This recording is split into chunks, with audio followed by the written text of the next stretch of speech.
nós seguimos com uma série maravilhosa, né? Porque a gente está falando da carta de Paulo aos Efésios.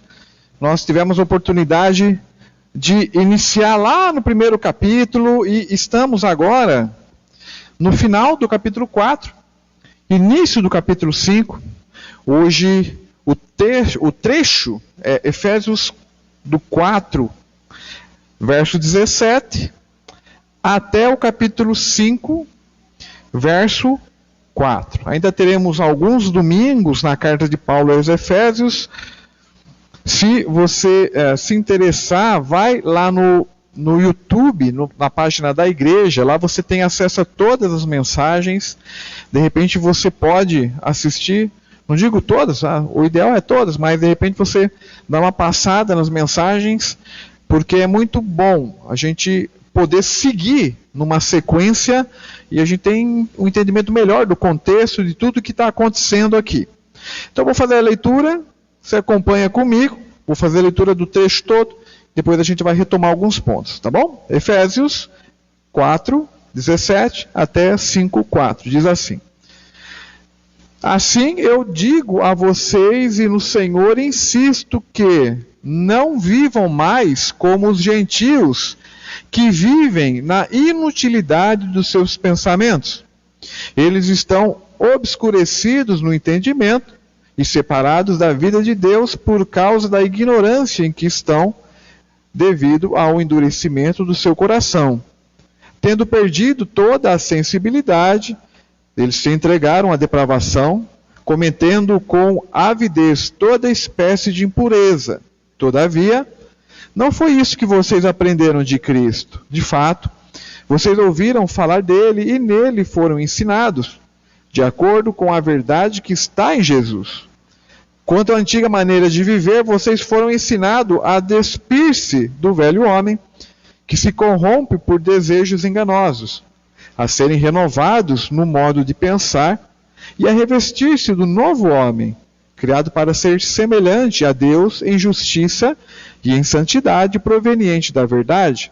Portanto, cada um de vocês deve abandonar a mentira e falar a verdade ao seu próximo, pois todos somos membros de um mesmo corpo. Quando vocês ficarem irados, não pequem. Apaziguem a sua ira antes que o sol se ponha. E não deem lugar ao diabo.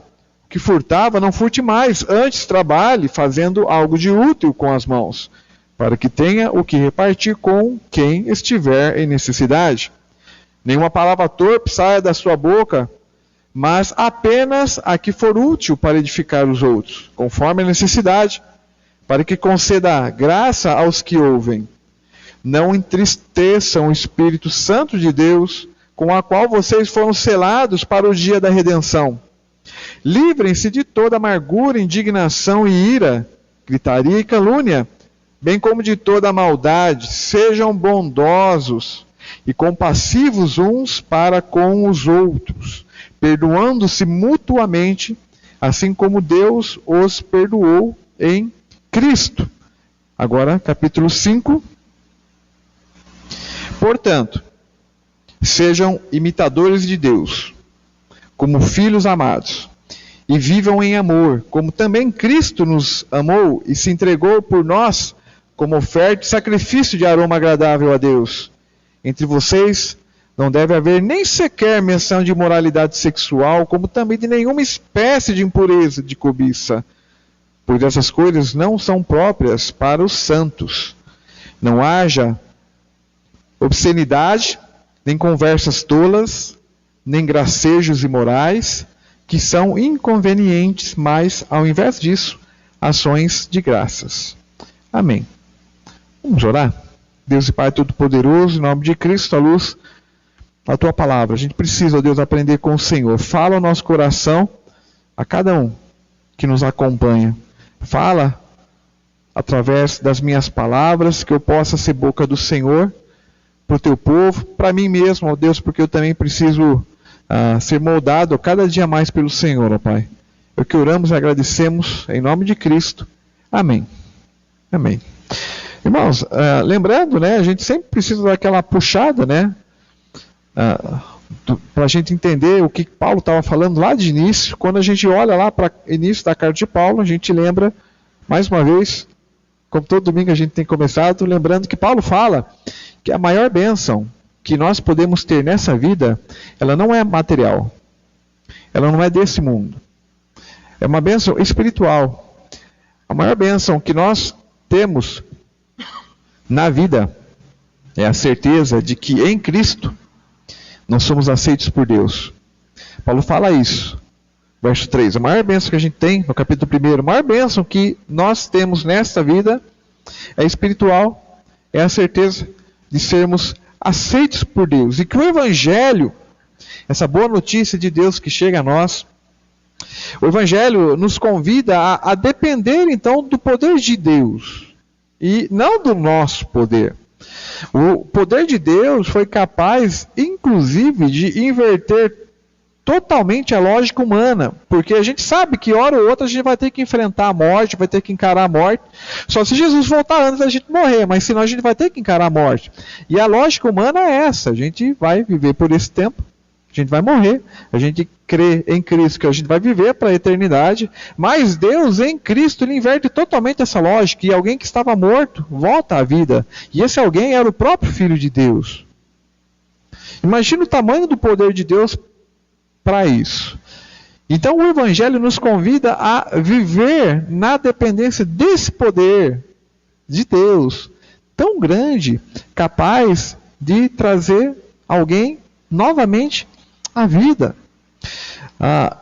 E o Evangelho também nos convida para que a gente não só dependa desse poder, e não dependa das nossas forças, nem das nossas obras, porque o Evangelho fala da graça de Deus. Nós somos aceitos por Deus não pelo que fazemos, mas pelo que Cristo fez na cruz. Por isso que a gente não perde a salvação, por isso que a gente pode confiar em Deus, por isso que a gente pode descansar em Deus. E Deus, esse Deus tão poderoso e maravilhoso, Ele não apenas veio e nos reconciliou com Ele. Ele, além disso, Ele nos preparou boas obras, para que nós vivêssemos essas obras. Obras que Deus já preparou de antemão para que a gente vivesse. Nesse sentido, Ele nos deu dons, presentes.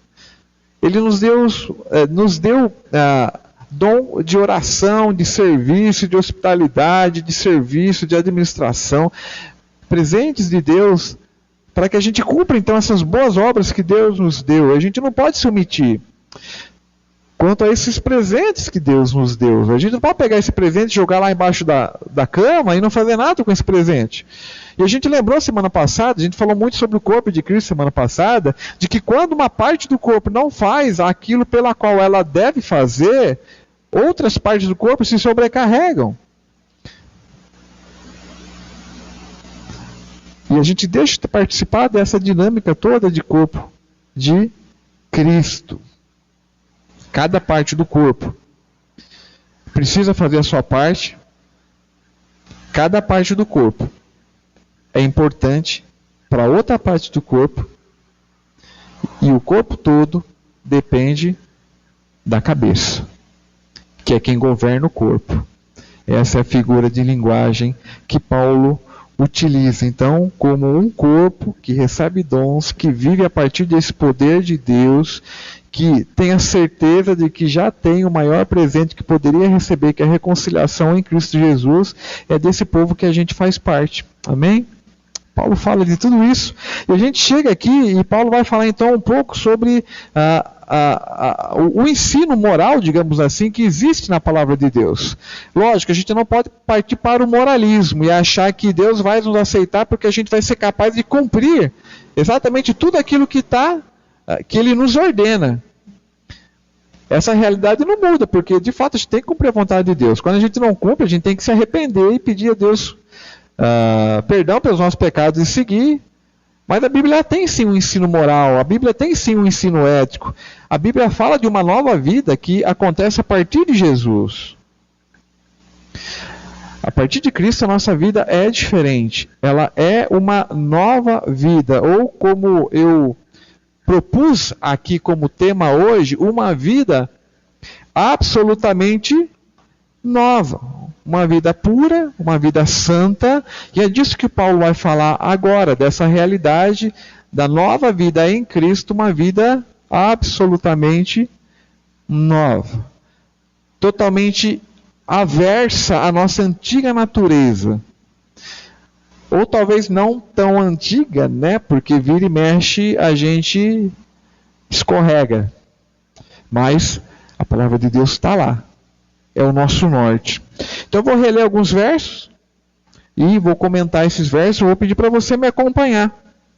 Versos 17 e 19 diz assim, olha: assim eu lhes digo, e no Senhor insisto, que não vivam mais como os gentios, que vivem na futilidade dos seus pensamentos. Eles estão obscurecidos no entendimento e separados da vida de Deus por causa da ignorância em que estão, devido ao endurecimento dos seus corações. Tendo perdido toda a sensibilidade, eles se entregaram à depravação, cometendo com avidez toda espécie de impureza. É claro que nem todo gentio, porque aqui Paulo vai pintar um quadro sobre o que é ser gentio. E esse quadro certamente não se aplica absolutamente a todo gentio. Mas existe sim um padrão de ética moral próprio ao gentio, próprio àquele que descansa nesse mundo, e existe sim um padrão próprio do cristão. Isso existe sim. Porque de repente a gente vai começar a olhar esse retrato que Paulo vai criar do gentio e a gente vai falar assim, nem todo gentio é desse jeito que Paulo está falando. Sim, nem todo é. Mas todo está sem Cristo. Porque só Cristo para nos mudar. Ou nos moldar. Porém, então existe esse padrão aqui que Paulo vai falar, que é o padrão gentílico. O pagão. Aquele que não fazia parte da aliança de Abraão. Ou aquele que hoje ainda não crê em Cristo. Ou pelo menos não foi levado à fé por Deus. Existe sim uma vida própria do descrente. Existe uma vida própria do não cristão, daquele que é dado ao mundo. E outra que tende absolutamente no sentido contrário. Que é a minha vida, que é a tua vida, o que precisa ser a nossa vida. Por isso, não vivam mais como os gentios. E qual que é então essa vida própria do gentio? Qual é então essa vida própria desse mundo? Eles são levados por pensamentos vagos, sem valor. Falta-lhes, por exemplo, uma noção de amor ao próximo. Por que a gente acha que o mundo está tão insensível ao sofrimento alheio? Pastor, mas nem todo mundo, e tem muita gente que nem acredita em Deus que acode muitas pessoas. Sim, tem. Mas de uma forma geral, o mundo está cada vez mais insensível às outras pessoas. E eu me arrisco a dizer que isso muitas vezes acontece, inclusive no contexto da igreja, infelizmente. O mundo anda cada dia mais insensível. Isso não é estranho para o padrão do mundo. Porque o padrão do mundo desconsidera Deus, e desconsiderando Deus, você pode ter certeza, vai desconsiderar o próximo. Esse é um padrão do mundo, é uma vida típica do mundo. As pessoas vivem insensíveis ao próximo, por falta de temor a Deus. Até por isso, mostram-se separados de Deus. Paulo fala isso, né? Devido à forma como têm vivido, estão separados de Deus. Paulo é muito direto. Na prática, o que eles fazem é ignorar o próprio Criador, o próprio Pai, aquele que criou todas as coisas, e andam abraçados nas consequências de viver desta forma. E se a gente olhar para a nossa vida mesmo em outros tempos, a gente vai reconhecer muito do que Paulo fala aqui, né? Paulo fala, tornam-se insensíveis, depravados, ambiciosos, né, que é a palavra ávidos, pelo menos na tradução que eu tenho. Para e pense. Esse é o padrão do mundo. Esse é o padrão gentílico que Paulo está pintando aqui. Mas lembre-se que aqui Paulo quer enfatizar, ele fala tanto disso aqui em alguns versos, porque ele quer enfatizar o contraste que deve existir da vida cristã. A ênfase aqui não está na depravação, na insensibilidade, não. O foco aqui está em mostrar o contraste que existe a partir do momento que a gente começa a dar ouvidos a Deus, a vida própria de Deus. O contraste que há entre a antiga realidade e a nova realidade, essa nova realidade é absolutamente nova, que todo cristão deve viver. Deve viver. E onde que Paulo fala isso? Nos versos 20 a 24. Todavia, não foi assim que vocês aprenderam de Cristo. De fato, vocês ouviram falar dele e nele foram ensinados, de acordo com a verdade que está em Jesus.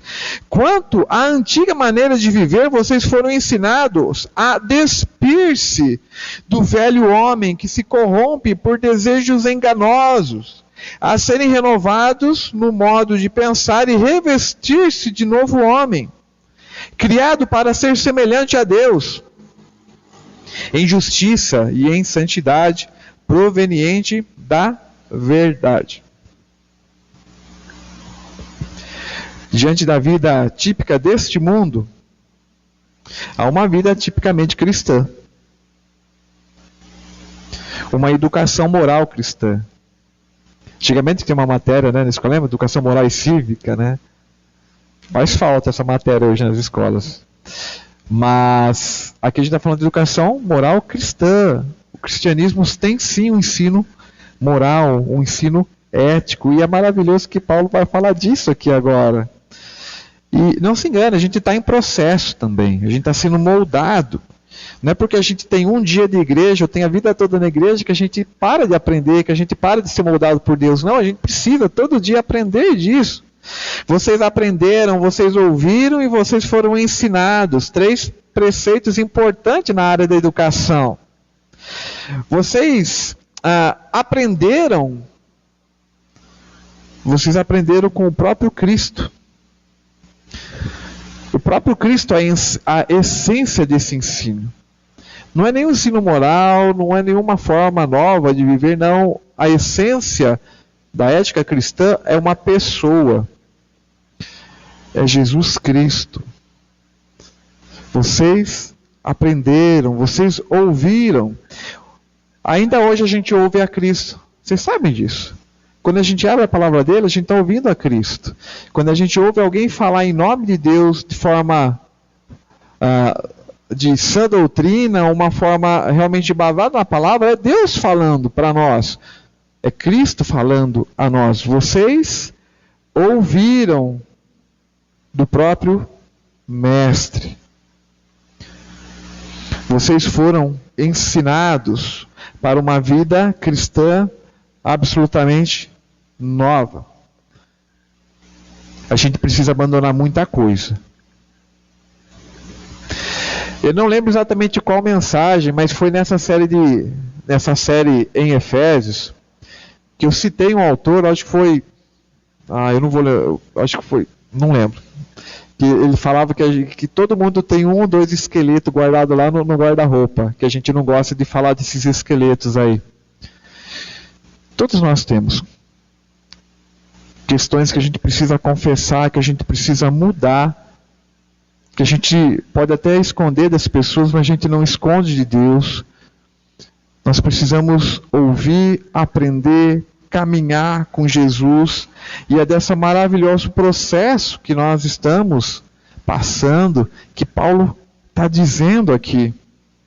Versos 25 e 27 fala, né? Portanto, cada um de vocês deve abandonar a mentira e falar a verdade ao seu próximo, pois todos somos membros de um mesmo corpo. Quando vocês ficarem irados, não pequem, apaziguem a sua ira antes que o sol se ponha, e não deem lugar ao diabo. Como que nós achamos que os discípulos de Cristo precisam ser conhecidos? como que eu e você precisamos ser conhecidos no mundo? Pelos nossos feitos? Porque nós somos melhores ou piores? Não, nós precisamos ser conhecidos porque damos ouvidos à palavra de Deus, e é a palavra de Deus que nos faz pessoas honestas. É a palavra de Deus, é a pessoa de Cristo que nos faz pessoas confiáveis. Não apenas porque devemos amar o próximo, porque a palavra de Deus ela é enfática, é um dos mandamentos, amar ao próximo como a ti mesmo, mas a gente não cumpre esse mandamento simplesmente porque a Bíblia está mandando eu amar o próximo. Eu não devo amar a Adriana porque na Bíblia está falando que se eu não amar a Adriana no sentido de cuidado, Deus não vai se agradar de mim. Não, de maneira alguma. Eu devo amar o próximo, porque amando o próximo, eu estou levando para o mundo aquele amor que eu mesmo antes recebi de Deus. Se a gente acha que deve cumprir a palavra de Deus, porque se eu não cumprir, Deus vai me castigar, a gente beira o legalismo. Se a gente acha que para a gente ser aceito por Deus, a gente precisa cumprir os requisitos morais exigidos na Bíblia, e se eu não cumprir, Deus vai me jogar para longe, eu estou beirando o legalismo. Assim também como se eu achar que eu posso viver de qualquer jeito, porque de qualquer forma Deus vai me aceitar, porque Ele é um Deus de graça, aí eu já penco para o outro lado. Nós precisamos buscar em Cristo o equilíbrio, e esse equilíbrio nos fala que nós precisamos aprender com Deus todos os dias, nos arrepender dos nossos pecados e reconhecer que precisamos cada dia mais de Deus. Paulo fala, né? Vocês são membros do mesmo corpo. Então você não ama o teu próximo porque Deus simplesmente está mandando você amar. Você ama o teu próximo porque ele faz parte do mesmo corpo que você faz parte. E lembra que aqui o próximo não é simplesmente a pessoa que está com você na mesma igreja. Porque Deus tem muitos ainda a buscar que não estão na igreja hoje. A gente não sabe, o nosso papel é o quê? É amar o próximo. E Deus vai fazer a obra. É dessa comunhão que permeia então a confiança que deve existir nesse relacionamento que há, nessa nova vida que há em Cristo. Onde havia mentira, não deve haver mais. Porque a mentira destrói a comunhão. A ira também fala aqui, né? E a gente sabe que tem ira justa e injusta, né? Lembra quando Jesus, por exemplo, ele foi acusado porque ele curou um homem com a mão atrofiada, e era um sábado. Ele foi acusado que ele descumpriu o mandamento de Deus ali, e Jesus fica irado. E vai falar que essa ira é pecado? Não, porque é uma ira justa. Jesus ficou irado devido a exatamente a frieza no coração das pessoas e falta de amor ao próximo. Aqui Paulo está falando da ira injusta, da ira ruim. Ela não deve estar entre nós. Percebe? Fala de mentira, fala de ira, fala de amor ao próximo. Essas coisas a gente precisa considerar no nosso dia a dia. Faz parte da ética cristã. Versos 28 e 30. O que furtava, não furte mais. Antes também, trabalhe fazendo algo de útil com as mãos, para que tenha o que repartir com quem estiver em necessidade. Nenhuma palavra torpe saia da boca de vocês, mas apenas a que for útil para edificar os outros, conforme a necessidade, para que conceda graça aos que ouvem. Não entristeça o Espírito Santo de Deus, com o qual vocês foram selados para o dia da redenção. Sabe o que é interessante aqui? Porque a gente pode pegar esse ensino de Paulo e parar na metade, né? Em que sentido, pastor? Por exemplo, a gente começou aqui, né? O que furtava, não furte mais. Então o negócio é não furtar, ok? É isso também, mas não é só isso. Além da gente não furtar, Paulo dá um passo a mais. Trabalhe. Então a questão não é só não fazer a coisa errada. A questão é fazer a coisa certa. Então, aquele que furtava, não furte mais. E não pare por aí. Trabalhe. E não para por aí também. Porque diz, né, fazendo algo de útil com as mãos para que tenha que repartir com quem estiver em necessidade. Percebe? Não é simplesmente cumprir uma lei moral e olhar para a Bíblia como simplesmente um livro de normas, de comportamento. Não. É muito mais que isso. Aquele que furta, não furte mais, antes trabalhe, não só trabalhe. Você pode ter certeza que Deus vai fazer na tua vida de tal forma que você vai sustentar não só a você mesmo, a tua família, que é importante, mas você vai ter também o suficiente, inclusive, para abençoar outras pessoas. Ah, pastor, mas no dia que eu ganhar melhor, eu vou ajudar outras pessoas. Eu vou falar algo que talvez o pastor Gilberto até falaria de novo. Eu estou usando o nome dele aqui sem combinar nada, mas assim, a gente tem muitas experiências nas igrejas que muitas vezes as pessoas que ganham menos, ou que têm os melhores rendimentos familiares, muitas vezes são aquelas não só mais compromissadas financeiramente, mas são aquelas também que abençoam mais as outras pessoas. Que são mais atentos às necessidades das pessoas. E aqui, gente, eu não estou generalizando não, pelo amor de Deus. Deus conhece a nossa vida, Deus sabe como temos procurado cumprir a vontade dEle, e amém. Mas é só para lembrar de que, às vezes, a gente coloca algumas condições para amar o próximo. Por exemplo, o dia que eu ganhar mais.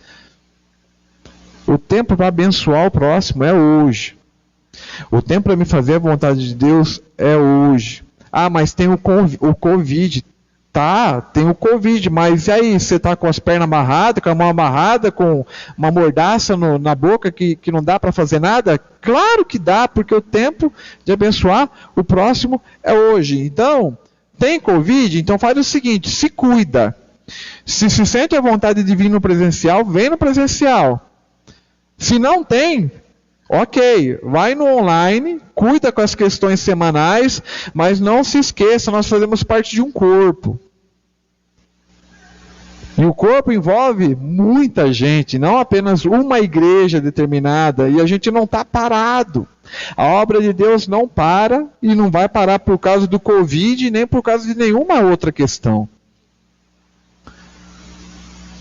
Eu tenho certeza que se você olhar para o teu ano passado, você vai ver que a tua fé foi provada muitas vezes. Ou não foi? E Deus te sustentou em tudo. Ou não foi? Claro que foi. O Evangelho vai muito além de abandonar maus comportamentos. O Evangelho fala sobre aprender de Deus todos os dias e não perder a chance de fazer o bem. Assim, não seja dado a ira, não furte, não faça mau uso das palavras. Paulo vai falar até da questão da relação íntima, né, da relação sexual. Não faça isso de forma depravada, fora do casamento, por exemplo. De maneira alguma. Paulo então segue com mais algumas ações que devem ser deixadas para trás. Verso 31 e 32, né? Olha, livrem-se de toda amargura. Só lembrando que Paulo está falando para um povo cristão aqui também, tá? Ó, livrem-se de toda amargura, indignação, de ira, gritaria, ó, verso 31 e 32. De calúnia, bem como de toda maldade, sejam bondosos e compassivos um para com os outros, perdoando-se mutuamente, assim como Deus perdoou vocês em Cristo. E aqui é o ponto-chave, pelo menos na leitura que eu faço, o ponto-chave para a gente conseguir viver toda essa realidade moral e ética que Paulo está apresentando para nós, está aqui no verso 32. Aqui está a questão. Sejam bondosos e compassivos um para com os outros, perdoando-se mutuamente, assim como Deus perdoou vocês em Cristo. Ou seja, toda essa nova realidade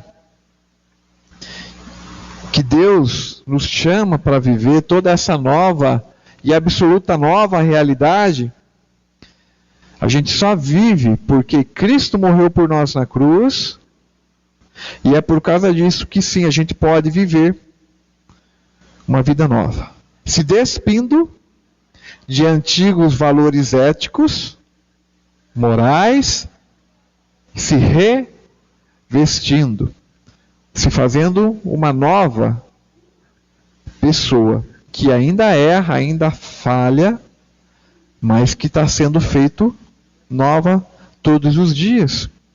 E já partindo aqui para a parte final, o verso 1 e 2 do capítulo 5 fala assim, né? Paulo vai acrescentar a questão da maturidade. Olha, portanto, sejam imitadores de Deus, como filhos amados, e vivam em amor, como também Cristo nos amou e se entregou por nós, como oferta e sacrifício de aroma agradável a Deus. Como que a gente ganha maturidade? Na vida prática, como que a gente ganha maturidade? Os anos, as experiências, as escolhas. A vida cristã também é muito disso. Como que a gente ganha maturidade? É através das experiências que a gente tem com Deus, com o nosso tempo de leitura da palavra, com a nossa vida dentro da comunidade de fé que Deus nos colocou, amando o próximo. A gente só vai aprender a amar o próximo a partir de Deus, amando o próximo a partir de Deus. Não tem outra forma. A gente precisa ganhar maturidade. E o interessante é que quando a gente ganha maturidade, o corpo todo ganha maturidade. O corpo todo ganha maturidade. É que eu quero concluir. Ser discípulo de Jesus envolve então o todo do nosso ser. Não dá para a gente separar a vida em blocos e falar assim, Deus, olha, desse aspecto da minha personalidade eu preciso mudar, mas desse aqui eu não preciso mudar não, porque esse aqui eu dou jeito. Não dá. Não dá para mim separar a minha área profissional da minha área familiar, não dá assim, é tudo. Ah, Deus, mas a minha personalidade é assim. A gente precisa aprender de Deus. Não tem como separar a nossa vida em blocos. O que nós somos precisa e deve ser governado por Deus. Como pensamos determina a forma como nós agimos. Em Cristo nós somos feitos novos. A antiga vida cada vez mais para trás, a nova vida cada dia mais presente no hoje, nos lançando para a eternidade. Eu quero terminar fazendo uma pergunta para você pensar como que está a tua vida então. Como está a tua vida? A gente vai ter um tempo de oração agora, vou convidar para que você tenha um tempo de oração, mas eu queria te convidar para você pensar nisso, como que está a tua vida. Qual é o departamento que você tem deixado na mão de Deus e qual é o departamento que você não tem deixado na mão de Deus? Considere, confesse, peça perdão e siga em frente. Vamos orar? Tem um tempo de oração silenciosa.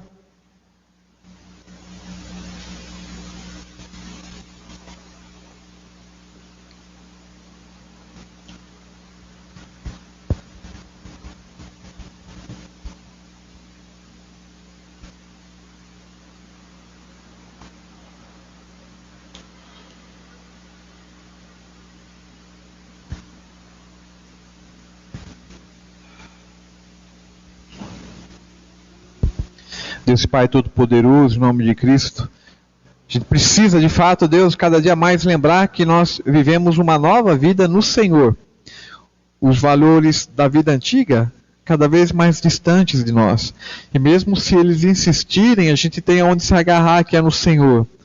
Que a gente se lembre cada dia mais do Teu amor por nós e do amor que o Senhor quer que a gente leve para o mundo. Não simplesmente porque se a gente não fizer, o Senhor não vai se agradar. mas porque a gente reconhece que tamanho foi o amor do Senhor por nós, que a gente não tem como guardar isso só para nós, a gente precisa viver isso para o mundo, porque o mundo precisa conhecer do Senhor, ó Pai. Abençoa a cada um dos que nos acompanham, que essa nova vida seja vivida hoje, amanhã, semana, cada dia das nossas vidas. Obrigado por tudo, te agradecemos, pedindo uma semana abençoada a todos aqui, os que nos acompanham também de forma online. Muito obrigado por tudo, pela tua igreja que se reúne em todo o mundo, ó Pai. Obrigado, é o que oramos e agradecemos em nome de Jesus. Amém, Senhor.